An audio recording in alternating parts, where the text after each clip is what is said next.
On est en train de vivre un changement de température radical. On a skippé complètement l'automne, apparemment on est tout de suite en hiver. Vous pouvez l'entendre que mon nez est en train de se boucher. Ça peut dire qu'une chose, je vais probablement tomber malade, et qui dit que je vais tomber malade, dit que j'ai meilleur temps d'enregistrer cette vidéo maintenant que plus tard. Aujourd'hui, mesdames et messieurs, mes abonnés, nous allons parler d'une série d'appareils photo à laquelle je tiens énormément.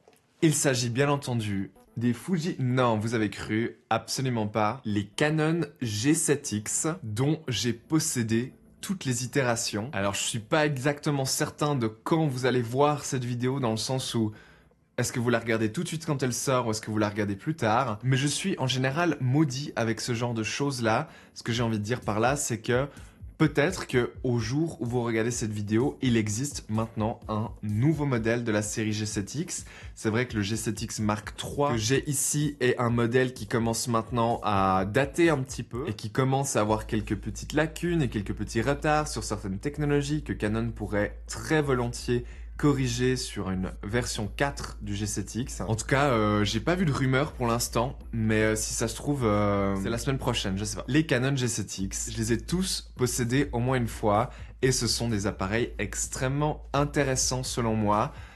Surtout pour la photo, les G7X de Canon sont des appareils photo compacts, experts, équipés de capteurs 1 pouce. Un capteur 1 pouce, c'est un type spécifique de capteur qui est plus grand que le capteur qu'on trouve typiquement dans un smartphone, même si on a aussi des smartphones équipés de capteurs 1 pouce maintenant. Ce qui est intéressant avec le capteur 1 pouce, c'est que c'est quand même relativement plus grand que le capteur qu'on a dans un iPhone, ça c'est certain.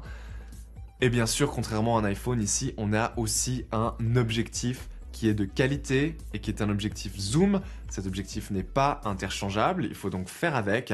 C'est un équivalent de 24-120. C'est un objectif qui ouvre de 1.8 à 2.8, ce qui vous donne plus ou moins l'équivalent plein format d'un objectif qui ouvre de f5 à f8. Ce que j'aime énormément avec ces compacts experts de chez Canon, c'est que bien entendu on a tous les réglages manuels qu'on peut espérer d'un appareil photo un peu plus avancé. On a aussi tous les réglages automatiques qu'on peut espérer d'un appareil facile à utiliser.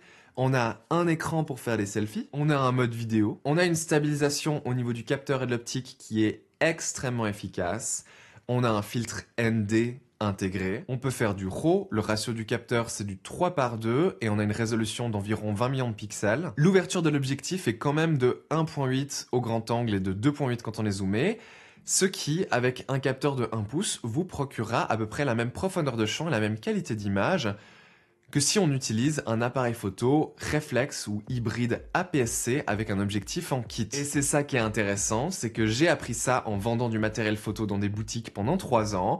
Les gens, ils aiment beaucoup investir dans du matériel photo et ne pas investir tout de suite dans les objectifs, attendre même très très loin parce que pour beaucoup, un nouvel appareil c'est plus excitant qu'un nouvel objectif. Parce que beaucoup de gens ne comprennent pas tout de suite lorsqu'ils débutent la qualité que peut apporter un bon objectif. Et c'est pour ça que j'ai recommandé à beaucoup d'amis des appareils de la série G7X de chez Canon. Parce que si de toute façon vous n'avez pas l'intention d'utiliser un autre objectif que l'objectif qui vient en kit sur votre appareil, alors l'objectif intégré au G7X de chez Canon est meilleur que celui que vous utilisez actuellement et vous procurera des photos qui sont d'autant plus plaisantes pour pas beaucoup plus cher, mais surtout pour un appareil qui reste petit et compact. On arrive plus ou moins à le mettre dans une poche de gros pantalons ou une poche de veste, il n'y a pas trop de soucis. C'est ça qui est vraiment cool avec les G7X de Canon, c'est que l'objectif est tellement bon, associé au capteur de 1 pouce, en fait on obtient des résultats qui sont dignes des résultats qu'on obtiendrait avec un réflexe ou un hybride d'entrée de gamme, à peu près dans la même zone de prix. Et c'est pour ça que ces appareils ont autant de valeur à mes yeux et que je les aime autant. Vous me voyez depuis le début de la vidéo mentionner les G7X ou la famille G7X. Il existe 3 modèles de G7X chez Canon. Je commence à dire beaucoup de fois le mot G7X et je me demande comment les sous-titres automatiques de cette vidéo vont écrire G7X. Les G7X sont une famille. Le premier modèle est sorti il y a un petit moment maintenant. Il a été renouvelé en G7X Mark II et il a été renouvelé en G7X Mark III, qui est celui que j'ai ici. Peu importe lequel des trois vous utilisez, tout ce que j'ai cité depuis le début de la vidéo sont des choses qui sont en commun entre les trois modèles. Les trois modèles ont le même capteur, les trois modèles ont le même écran, les trois modèles ont les mêmes options et les mêmes réglages, les trois modèles ont le même objectif, les trois modèles ont la même stabilisation et les trois modèles ont un mode vidéo très similaire à l'exception du Mark III, du dernier et du plus cher, qui est équipé de l'enregistrement vidéo 4K alors que les autres sont limités en 1080p. Ça vient à un prix par contre, la 4K là-dessus, l'image est très très belle, hein. Par contre l'appareil surchauffe et il surchauffe très vite, il surchauffe en moins de 10 minutes, enfin moins de 10 minutes, ça dépend la météo extérieure, mais l'appareil ne vous laisse enregistrer que 10 minutes, et si vous cliquez réenregistrer juste derrière, il y a de fortes chances qu'il s'éteigne et qu'il faut ensuite le laisser de côté pendant une bonne trentaine de minutes avant qu'il redémarre. Donc le mode vidéo 4K est bel et bien présent, mais franchement, ne pensez pas faire quoi que ce soit de sérieux avec, parce que c'est pas tellement possible. Je vous recommande quand même plus le Mark III que le Mark I ou le Mark II, parce que le Mark III est aussi équipé d'une entrée micro, ce qui est quand même assez intéressant, surtout que le micro interne, il est pas frappadingue, quoi. Je vais vous mettre quelques petits exemples de vidéos que j'ai filmées à Marseille cet été quand il faisait encore beau et chaud. Comme d'habitude, c'est un petit montage en musique et on reprend juste derrière la suite des choses que j'aime bien avec ces appareils. Est-ce que j'aime moins ?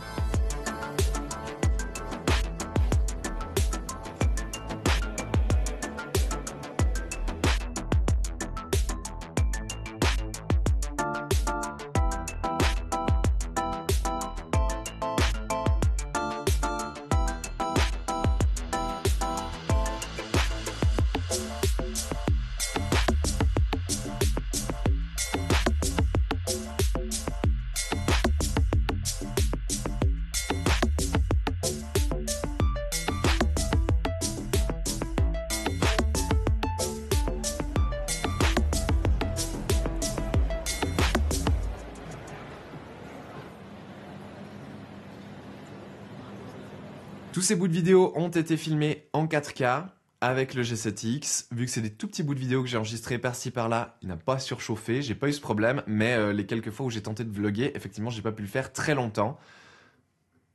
Toutefois, si vous filmez en HD avec lui, surtout pour des takes un peu plus longues, vous aurez pas trop de problèmes. Le Mark III a aussi un autre truc très chouette selon moi, et c'est un port USB type C. Vous pouvez utiliser pour recharger la batterie, donc pas besoin de prendre un chargeur dédié avec vous en vacances. La batterie est amovible, bien entendu, comme dans tout bon appareil, ce qui vous permettrait d'avoir plusieurs batteries, ce que vous allez peut-être vouloir faire parce que la durée de la batterie est pas exceptionnelle. Franchement, c'est suffisamment long, mais c'est pas le meilleur du monde non plus. J'ai une grosse collection de photos et de vidéos filmées avec ces G7X, et je vais vous mettre un peu des diaporamas à la fin. Mais ce que je trouve intéressant, c'est de vous raconter par où je suis passé et pourquoi j'ai un G7X Mark III, pourquoi il est en sale état, hein. Vous voyez que le plastique et tout, il est complètement dézingué. Le premier G7X que j'ai acheté, je l'ai acheté d'occasion pour 200 €. Et c'était le G7X Mark I, et c'était du coup, je pense, en 2016 ou en 2017, surtout en 2016 à mon avis. Et c'est un appareil que j'ai trop kiffé. C'était peut-être même en 2015 selon comment. Et c'est un appareil que j'ai trop kiffé. J'ai enregistré beaucoup de vidéos YouTube à l'époque avec. J'ai trouvé sur YouTube une petite vidéo d'un mec plutôt beau gosse qui explique que en installant un SSD dans son PC, on peut améliorer la vitesse, on peut booster son PC avec un SSD. Et j'ai aussi fait énormément de photos. Je l'avais quasiment tout le temps sur moi. Et il y a un moment donné où j'ai commencé à filmer de plus en plus avec un petit Panasonic G7, hein. Je restais dans le thème G7. Et du coup, j'ai vendu le Canon G7X pour financer le Panasonic G7, qui était beaucoup plus performant en vidéo, mais qui était aussi beaucoup plus gros et beaucoup moins agréable, et qui, de par son objectif en kit de mauvaise qualité, faisait au final des photos et des vidéos qui étaient, surtout des photos, qui étaient quand même moins bien que le G7X de Canon, pour un appareil qui valait à peu près le même prix. Je l'ai pas gardé si longtemps que ça parce que c'était trop gros en fait et ça me manquait. Du coup, qu'est-ce que j'ai fait? J'ai acheté un Sony RX100 Mark V-A. Les RX100, c'est la série de Sony qui vient concurrencer les G7X. Ce sont donc des appareils compacts de taille similaire avec des capteurs de 1 pouce et des objectifs très similaires aussi. C'était un appareil abominable. Il était bien meilleur en autofocus, il était bien meilleur en qualité vidéo en SWAT puisque par rapport au G7X Mark I qui avait que de la HD. Sur le Sony, on avait proprement de la 4K. Mais le Sony était abominable à utiliser. Les couleurs dans les JPEG et dans les vidéos étaient immondes. Il fallait faire beaucoup de travail en post pour avoir quelque chose de joli. Par contre, il n'y avait pas de problème avec le RAW. Le RAW était très bien. Pas idéal, mais genre très bien quand même. Mais ouais, le Sony, grosse déception. Il m'a coûté hyper cher en plus, parce que j'avais dû l'acheter neuf, parce que personne ne les vendait d'occasion, parce que personne ne les achetait tout court. Je l'ai pas gardé longtemps, et je l'ai revendu. Et j'ai acheté un G7X Mark II. J'ai été parfaitement content avec le G7X Mark II, j'ai fait quelques années en plus avec le G7X Mark II, j'étais très content. Et à un moment donné, je me suis dit, bon, maintenant que je fais plus de vidéos que de photos, je vais de nouveau acheter un Sony, il paraît que les Sony se sont améliorés. Donc j'ai vendu mon G7X Mark II et j'ai acheté le Sony ZV-1. Et le Sony ZV-1, je l'ai détesté pour littéralement toutes les mêmes raisons que le RX100 Mark V-A. Et pire, il y avait quand même un certain nombre de trucs que le ZV-1 fait encore moins bien que le RX100 Mark V. Et c'est des appareils théoriquement plus haut de gamme chez Sony. On a surtout sur le RX100, on a un viseur électronique qui est quand même très sympa. L'objectif il est Carl Zeiss, il est censé être meilleur. Moi j'avais l'impression que c'était mieux sur le Canon. Les modes vidéo, il y a plus de fonctions, il y a plus de... On peut filmer en log par exemple avec le Sony, même si je vous recommande pas faire ça parce que le log il est très mal implémenté dans les Sony de l'époque avec un encodage qui est que en 8 bits, qui est très compressé et qui est très...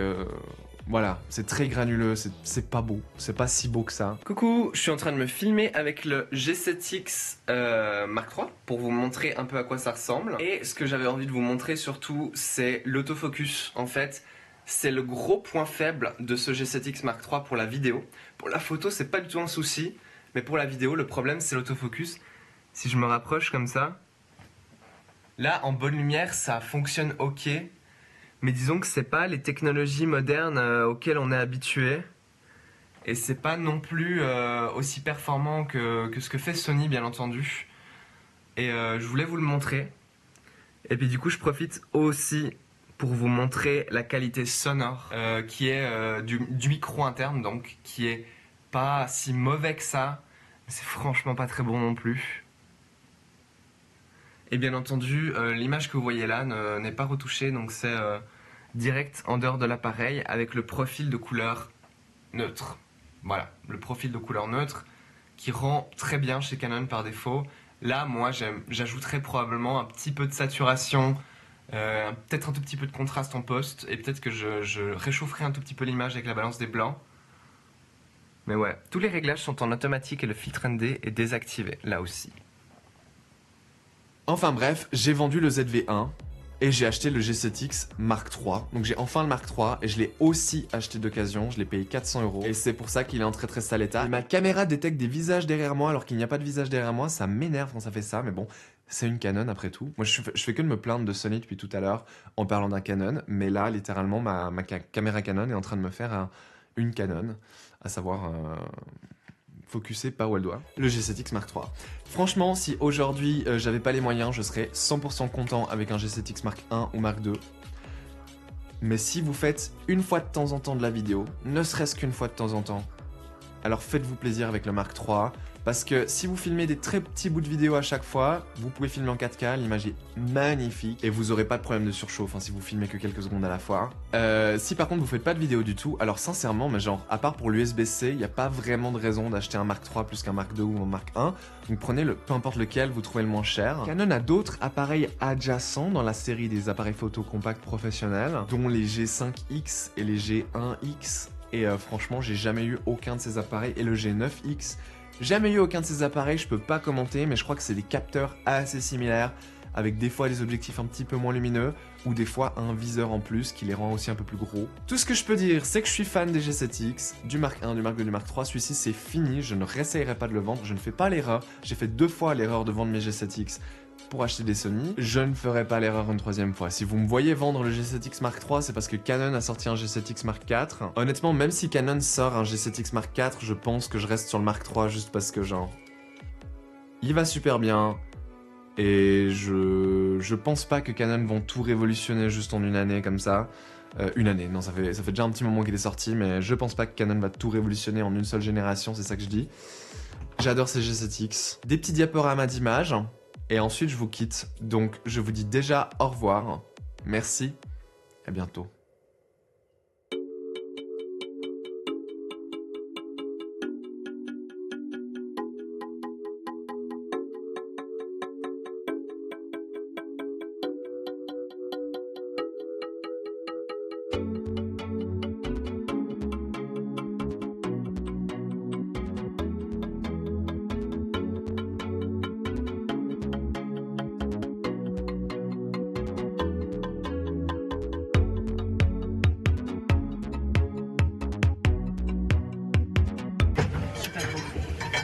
主要我们的主，朋友啊。